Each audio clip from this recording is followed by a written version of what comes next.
So on behalf of Secure Dental, my wife Nazish Jafri and myself, we welcome you, the NYU team, Michael Connor, Vice Dean, Ryan, and Gabby. So with that being said, we are here today at a very special occasion for our Veterans Day and treating our veterans here, getting their free dental implants and dental treatment.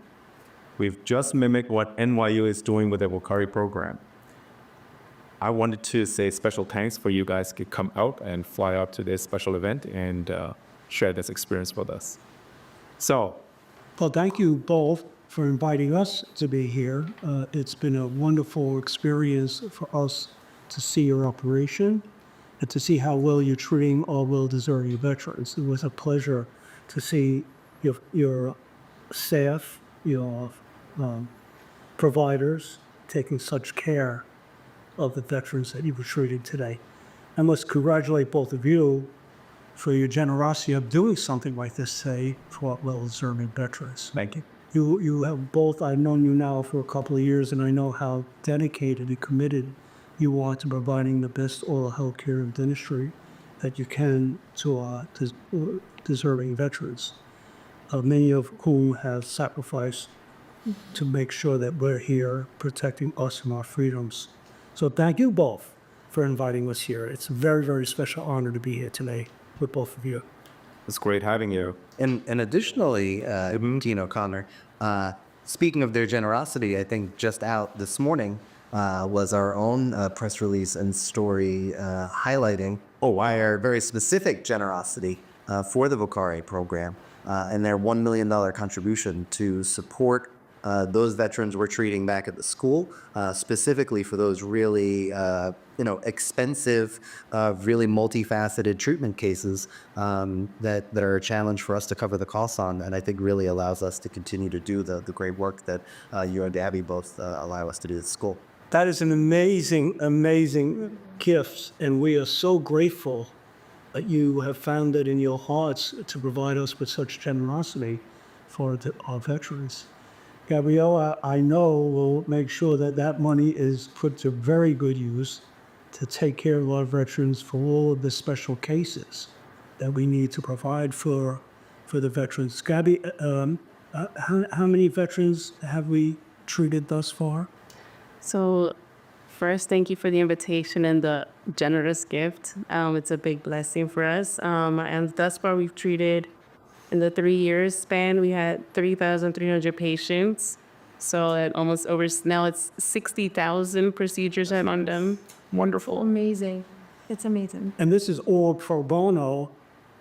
The veterans do not spend any money. So your gift of $1 million, I will say that again, that's the largest gift that I've ever been associated with at NYU. So we're very grateful, and that allows us to do a tremendous amount of benefit to the overall healthcare and health outcomes of our veterans. So thank you very much. It's a collaboration for sure, and it's a teamwork, like we all know, right? So I wanted to ask you a quick question here. So what was your vision? When did this whole VOCARE program start? What were you thinking before that, and why? Well, the story is personal, to be honest with you. It's personal both by Gabriella and myself. We both had family situations in which family members had served in the military. What happened was the dean of the school, Charles Berlami, was responding to a notice by the VA group in Washington that they were looking for a partner to do a pilot study to take a look at veterans in rural health care.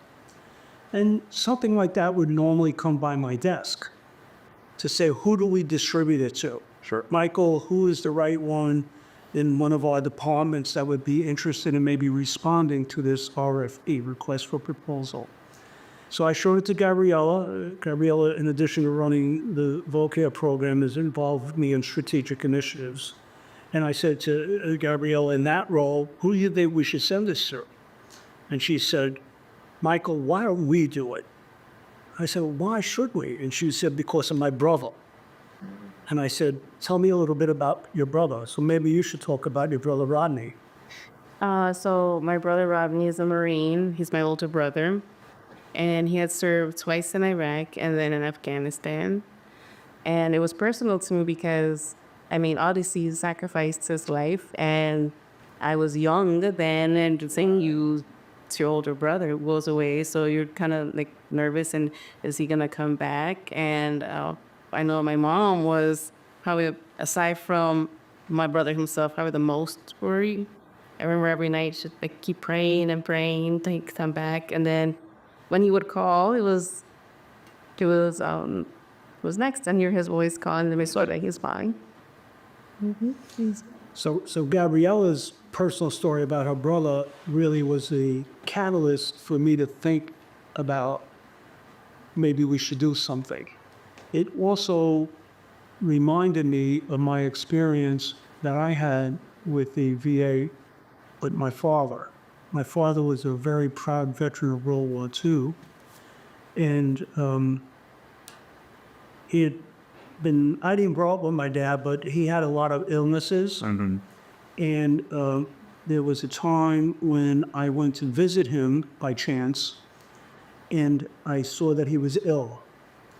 And I took him to the Bronx VA because he lived in the Bronx. And I took him there and told the residents at that time that my father had scurvy. And they said, no one has scurvy anymore. And I said, my father does have scurvy. He's a hermit. He's alcoholic. He doesn't eat. He doesn't have any vitamin D. He has no sunshine. He has scurvy, and they wanted to release him. And I said something that I can't repeat right now, but that if you release him, I'm going to hold you all personally responsible. And that began a 20-year journey of me taking care of my father. During that 20-year journey, including that first couple of days after he was treated for scurvy, my father had no teeth. He had basically one or two front teeth, like chiclets. He couldn't chew, he couldn't eat. And I asked them if they would be kind enough to get him a set of dentures. How much could a set of dentures be, right? Right. So turns out that over that 20-year period, my father had not only scurvy, he had diabetes, he had trouble with his eyes, my grandfather had glaucoma, we had to stop and arrest that. He had a heart attack. He had cancer of the throat. They removed his larynx. Ultimately, he had a stroke, couldn't move his left side of his body, and we had to put him in a VA nursing home, which was absolutely wonderful. And they treated my father beautifully in all those illnesses that he had in that 20-year journey. The one thing we couldn't get from my father was teeth. Wow. We couldn't get teeth, and I couldn't believe it, and I fought hard at every step of that 20-year journey, but totally unsuccessful. And what made me think about that situation starting at the Bronx VA with him at scurvy is what would have happened to my father if, in fact, on that very first illness of scurvy, that we had gotten him a set of dentures. Would it have changed his life? Would it have made him feel better about himself? Would it have enabled him to maybe stop being a hermit? Would it maybe stop him from drinking? His diet was total drinking. That's all he did was drink. Would it have changed? Would he have gone to a wedding? Would he have gone to a funeral? Would he have gone to a baptism? Would he have gone to anything that was family or socially related, as opposed to being a hermit and compounding his health status by getting all these other diseases? Could we have arrested any of all of that? And that was the frustration I had for 20 years. But when Gabriella said, let's do this for Rodney, it made me think about my father, and then the rest was history. We applied for the grant. There's no money behind the grant, but we applied. They picked one community health center. They seated Dental College as a community health center in the whole country. It was us, and we were very proud to have been given that award. We worked very closely with the VA in Washington and our partners in New York City. Without our partners in New York City, this project wouldn't exist. So what is it like for our veterans to be treated at the VA? What is the percentage that's getting actual care? actual care at 5% get receive actual care in the VA. Okay. That's nationally for, wait, wait, what about us? For our in NYU, Yeah, is that what you're asking? Right. We're asking for the VA and NYU comparison. Oh, so that national, I interrupt you. so in national, it's a 5% receive care at the VA. So they don't do comprehensive dental care, which is where we come in and we provide comprehensive dental care for the VA patients. Okay. So 5% on 18 million veterans. There are 18 million veterans alive in the U.S. today. 5%. 9 million are enrolled in the VA healthcare system, but only 5% of all the veterans who are alive are eligible for dental care, which is really tragic when you think about what these veterans have done to protect us. Being away from how many years was Rodney away from your family? Most of my teenage life. So you said 2 tours, right? In Iraq, and then you have 1 tour in Afghanistan, and he stayed there for a while. Yeah, he did stay there. So would he say like around like more than 6 years. more than 6 years? Wow. So Ronnie sacrificed 6 years of his life to be in harm's way, because the areas that he was in were not necessarily the safest place in the world to be. Oh, of course, yeah. And he was a Marine, is a Marine, still loves the Marines as far as I know. And thanks to his efforts and many, many other of our veterans have protected us. I think Ronnie, is he a patient of ours? He actually recently became a patient, and although his provider graduated, but he did become one for his cleaning after he switched jobs, and then he actually likes being there. Like I said, the providers were great. They treated him nicely, and they were very efficient and communicative as well. And the nice thing is we did not tell anybody that Rodney was. No, it did not tell. But it did not tell his provider. So there was no special. They had no idea. Well, you're a shopper. Well, you're a shopper. The only one who knew was one of our worker bees, Nilsa. She was the only one who knew he was my brother. She called him, even though he tried to rush her off the phone to his schedule. But when he went in, nobody knew he was. No, he was Nilsa's a scheduler. So she's not on the floor. She's not in the clinic. Yeah, no interaction. She would have no interaction with the provider or the student or anybody else. Right. She schedules, so she's the only one. So whoever treated Rodney as any other veteran patient will be I treated. can vouch for that myself because being a student of NYU, when I was at the clinic floors, one of those first things that we actually had to practice was chairside manners. Oh, is that right? Oh, yeah. And being, ethics was one of the other subjects that we had to master. So I can vouch for that. So I think Rodney is in good hands. He was the only way the provider knew he was my brother was because my brother started talking. Oh, okay. And then the provider had gone with us on one of our our leadership track programs. And he said, "Oh yeah, I know your sister. She was there with us." And then that's how he knew. Nice. Now it's even a special treat. And then he got beat. All right. But we treat all of our patients, regardless of where they come from, the same. We treat everybody with the ethical level of care that we need to provide, as well as treating everybody with respect. We have a very diverse population, as you both know. Many of our patients are on the lowest socioeconomic strata. Mm-hmm. And we have a major disability center in which it's a beautiful facility, and we treat the disability population with enormous respect. We go out of our way to make sure that when they come in, it's the best possible care that anyone get in this country, and we treat our veterans the same way. We try to do that across the board for all of our patients. And the best part is it's free. Well, it is free. We provide total free care to any veteran in New York City who is enrolled in the VA hospital system. That was one of the quid pro quos that the VA wanted. Okay. So we've had some patients who have reached out to us who are not members of the VA. And what we have told them, one that I happen to know, from my basketball exploits in Staten Island. One of the maintenance men in one of in the schools knew about the program from his principal, who knew me in basketball. And he came in, and I said, "Are you in the system?" He said, "No." I said, "Well, you have to enroll in the system. So go to Fort Hamilton." That's a great in point. Brooklyn, and you have to enroll because, in fairness to the VA, they wanted to bring back that patient into their system so they could follow him not only for oral health, but for other things as well.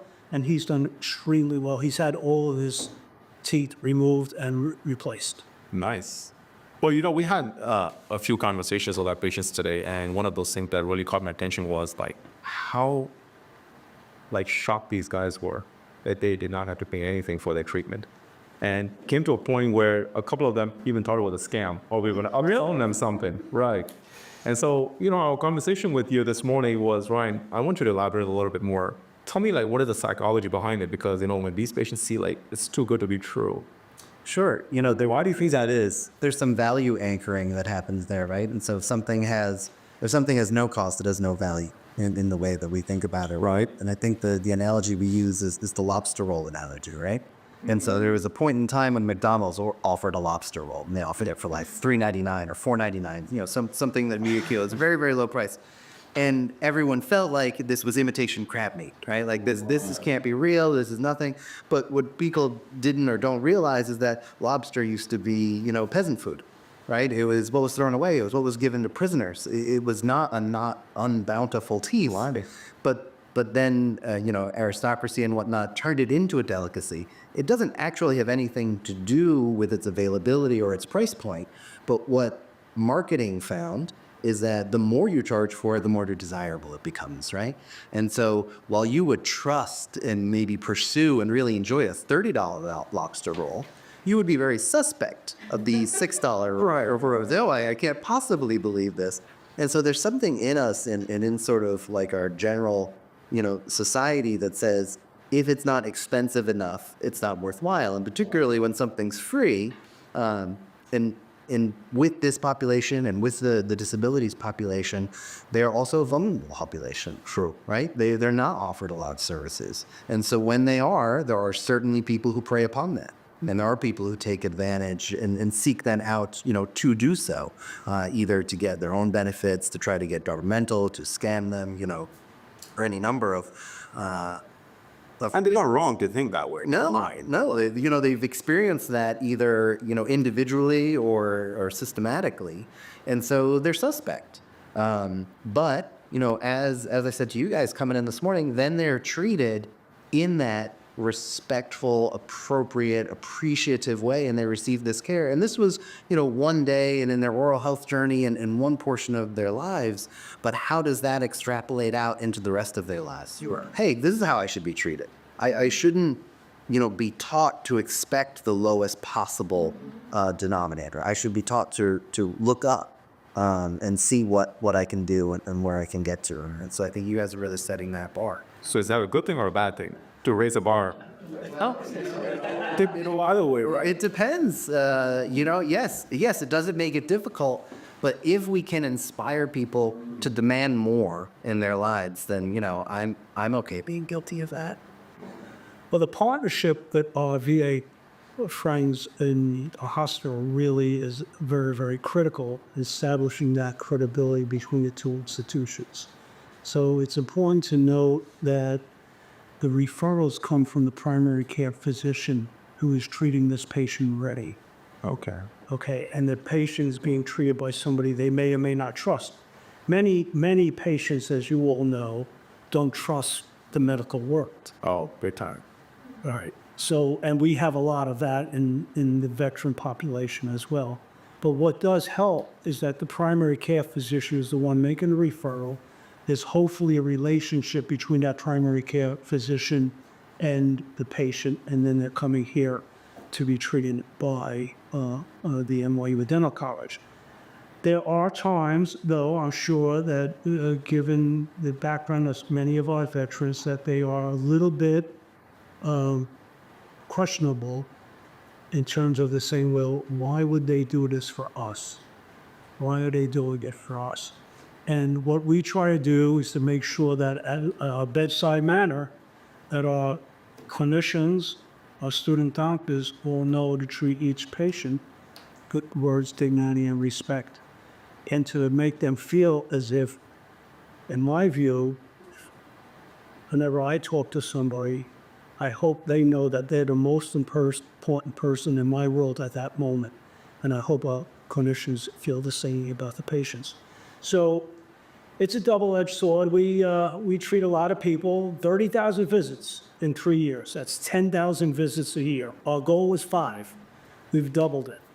And of course, things happen occasionally, but by and large, the feedback we get by the veterans is absolutely amazing.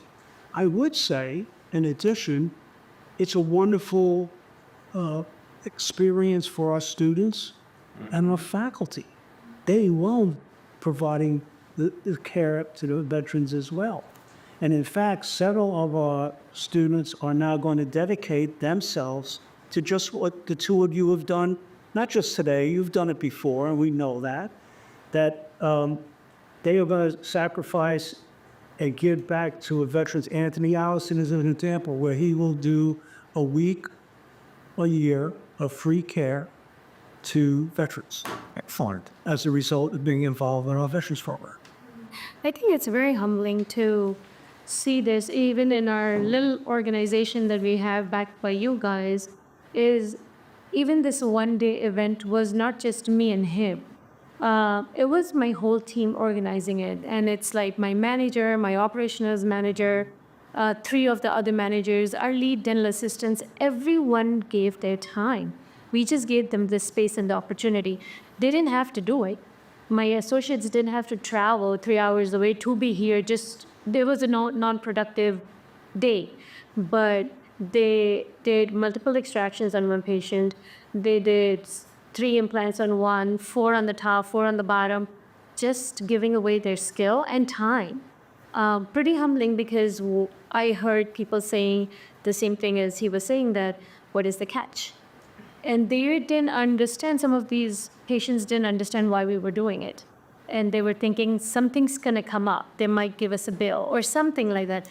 But they were just going through the treatment and going through the hallway saying, is there anything else? Is there anything? You told me we're all sold. Yeah, they thought we were gonna upsell them, but they were saying that's it. And they were so gratified with the treatment that they received, because nobody would even extract their tooth. Or the way they got treated. There was one patient who my associate was doing just a single implant, and she kept asking, you're okay? Are you feeling any pain? And he was just so overwhelmed by the way she treated him that when he was walking, he said, I have never been treated like this for a dental facility. It was Dr. Hopion's patient.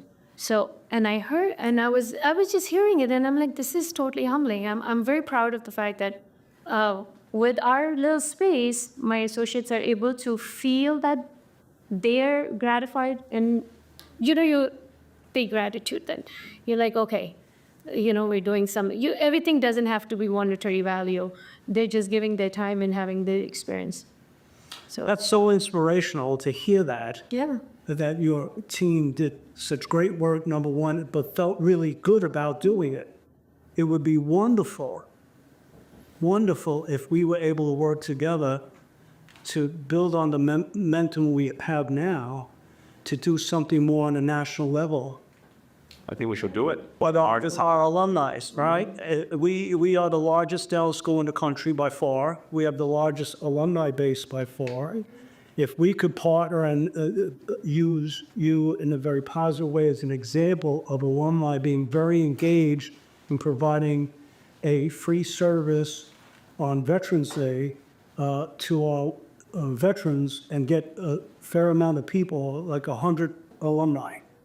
Let's shoot for 100 next Veterans Day. Let's do it. And see if we can get, Ryan, we're giving you a challenge here. Even so, I'm like in a whole year to do it. I think. I always say like, and I always say when.